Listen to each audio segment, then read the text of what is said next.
Quando a gente fala de Florianópolis e arredores, a maioria das pessoas conhecem só a ilha de Santa Catarina, porque é o cartão postal, essa parte famosa com a belíssima ponte Hercílio Luz, essa junção da ilha com o continente. Só que fora aqui da ilha, só conhecem bem vagamente São José e Palhoça, e menos ainda o que existe além disso.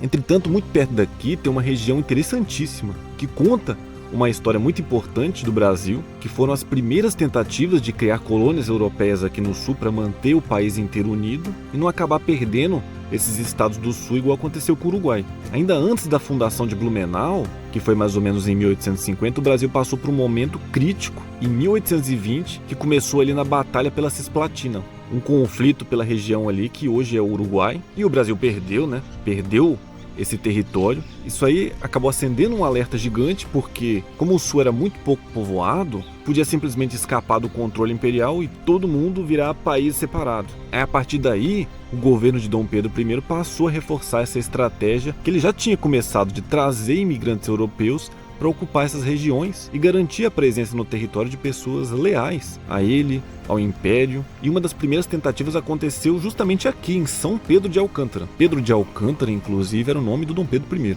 Parece que está falando que Dom Pedro é santo, mas é que eles misturaram São Pedro Apóstolo com o nome do imperador, Pedro de Alcântara.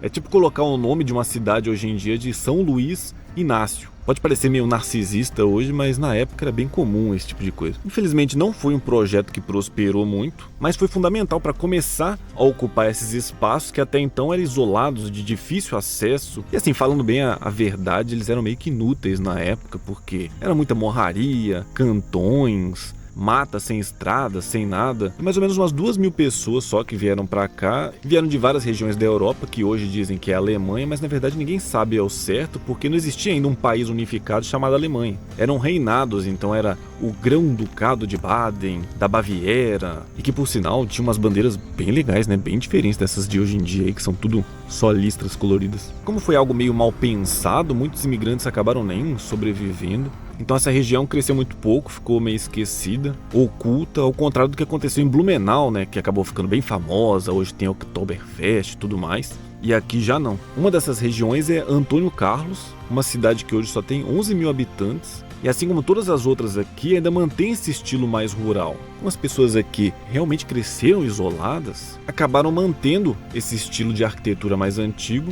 só que hoje em dia já tem casas modernas. Aí no topo do morro dá pra você ver várias dessas casas quadradas de hoje e algumas que são misturadas, né? Meio híbridas, um pouco de quadrado, um pouco de telhado. A igreja ainda é o centro da cidade, então quando tem algum evento, alguma coisa, acontece aqui nessa praça principal, nessa igreja.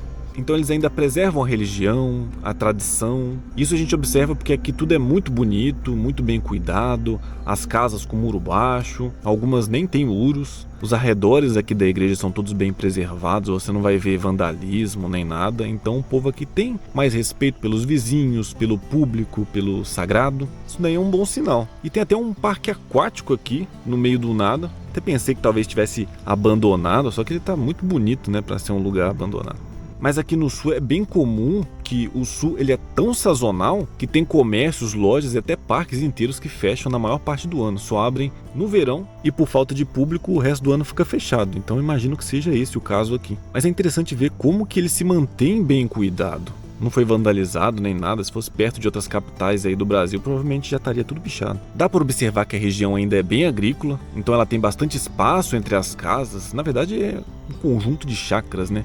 A densidade demográfica muito baixa, muita gente aqui vive da agricultura familiar, e como fica só a 30 quilômetros de Florianópolis e menos ainda de Palhoça, São José, tem muita gente que trabalha lá e vive aqui. E chega até a ser estranho, né? Como é que uma cidade tão perto da capital consegue ser tão pacata, tão tranquila assim.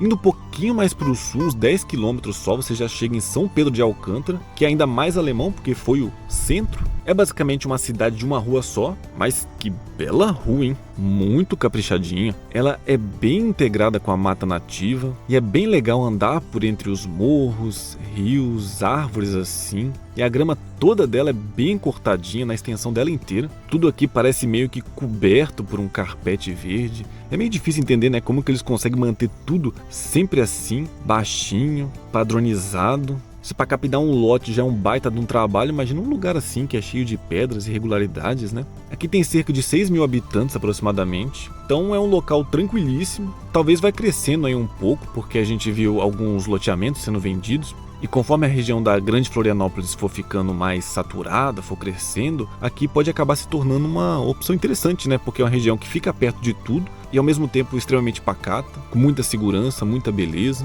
Antigamente lugares assim era bem complicado de se viver porque eram todos muito isolados, não tinha energia elétrica, não tinha nada, só que hoje em dia com a tecnologia qualquer lugar do fim do mundo aí acaba se tornando habitável. A gente já tem Starlink, que tem internet por satélite em qualquer lugar do mundo, já tem placas solares. Então você pode ter ar-condicionado no meio do nada, caminhonete que passa por cima de tudo, né? Então não precisa ficar esperando um asfalto chegar ali. Então qualquer lugar hoje, por mais longe que seja, com dinheiro pode se tornar um local excelente. Mas de forma geral aqui ainda é um local limitado, você vai precisar de carro para fazer tudo. Então para quem não gosta ou não sabe dirigir vai ser complicado. Não vão ter muitos empregos também. Muita gente aqui ainda cria gado, mexe com plantações. Inclusive até visitamos uma plantação de morangos aqui e ela estava lotada. Mesmo sendo no meio do nada, nem morangos tinha na verdade. Mas é que hoje em dia qualquer lugar tem um potencial turístico, né? Porque o sonho de todo mundo que mora na cidade é ficar longe da cidade. Aí fica mais fácil. Então até fazendo um chalé aqui em cima para servir de refúgio. E quando ficar pronta, a vista vai ser essa daqui. No meu caso eu vim aqui porque eu realmente queria ver como é que é cultivado o morango. E olhando assim até parece bem simples, né? Mas o dono disse que, por exemplo, esse verão foi muito quente e aí torrou os morangos tudo. Então viver assim de plantação, de gado, não é tão fácil não. Ainda bem que eles têm aqui o turismo, outras fontes de renda, né? Indo mais uns 15 km pro sul, aí sim começamos a chegar nas cidades que são mais turísticas, como por exemplo Santo Amaro da Imperatriz, Águas Mornas, Rancho Queimado. Santa Amaro da Imperatriz tem esse nome porque diz a lenda que Teresa Cristina, que era esposa de Dom Pedro II, imperatriz do Brasil, vinha para cá se banhar nessas águas termais aqui da região, que infelizmente hoje não são públicas mais, já foram todas privatizadas, então só em condomínios fechados ou nos hotéis locais aqui que você consegue banhar-se nessas famosas águas termais. Só que o problema é o preço, né? Um dia no hotel aqui já passa dos R$1.000. Mesmo assim, dá pra ver que aqui tá lotado, só que essa daqui não são as pessoas que estão hospedadas no hotel não. É que tem como você vir aqui comprar fichas pra encher galões de água mineral aí na faixa de uns R$6. E também dá pra você comprar ingresso, que eles chamam de day use, só pra entrar nas piscinas ali por um dia, né, e na faixa de uns R$30. Então pode compensar, né? Você se hospeda em um outro lugar que é bem mais barato, vem aqui e paga só esse day use aí. Foi o que a gente fez, né? A gente veio aqui nessas banheiras de hidromassagem que custam R$35 por pessoa. Você enche elas com água mineral termal de verdade, ali na faixa de uns 35 graus. E é bem agradável ficar de molho ali um tempinho. Dizem que é terapêutico, mas assim, eu usando ali, achei que é a mesma coisa de tomar um banho de banheira normal, né? Mas os próprios funcionários dizem que para você aproveitar essas propriedades terapêuticas tem que tomar banho aí 2 vezes por dia, durante 7 dias. Um banho só não é o suficiente. Só que aí também, né, haja dinheiro para testar isso daí. Mas fora essa parte, o centro também é bem bonitinho. É uma bela cidade que a gente não ouve falar muito dela. Achei bem interessante os prédios aqui, né? Eles são muito bonitos para ser de uma cidade tão pequena, que tem aí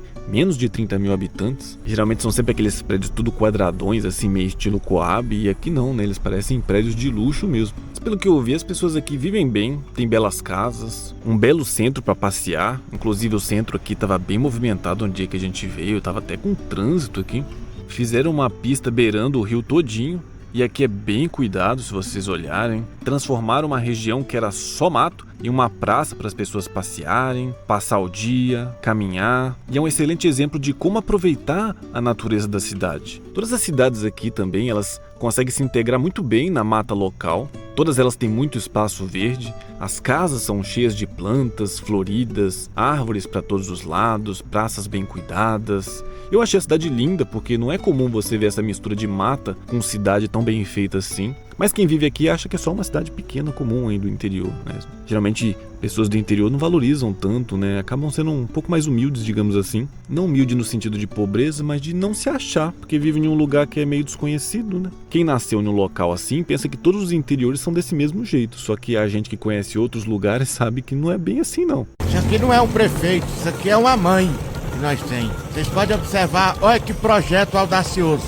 olhando como eles fazem nesses interiores do sul, a gente sente que estar em um local assim é realmente melhor. Andar sob as árvores, perto do rio, traz um bem-estar muito grande pra gente, e isso é o que eu acho que falta na maioria das cidades brasileiras. Como é que um país igual o Brasil, que tem tanta natureza, consegue aproveitar isso tão mal dentro das cidades? As pessoas não se beneficiam da natureza como deveriam. E colado aqui já tem a cidade de Águas Mornas, que é praticamente irmã de Santo Amaro, bem bonitinha também. Tem esse estilo germânico bem parecido, tem mais ou menos 5.000 habitantes, então vão ter vários desses povoados por aqui assim espalhados, todos bem bonitos, seguros, tranquilos. Então dá para você ficar hospedado, por exemplo, aqui em Águas Mornas e ir em cada uma dessas outras cidades conhecendo, se banhando, porque é tudo pertinho, então vale a pena. E já começando a subir a altitude, chegando no pé da serra ali, teremos Rancho Queimado. Aqui a cidade já fica a cerca de 800 metros de altura.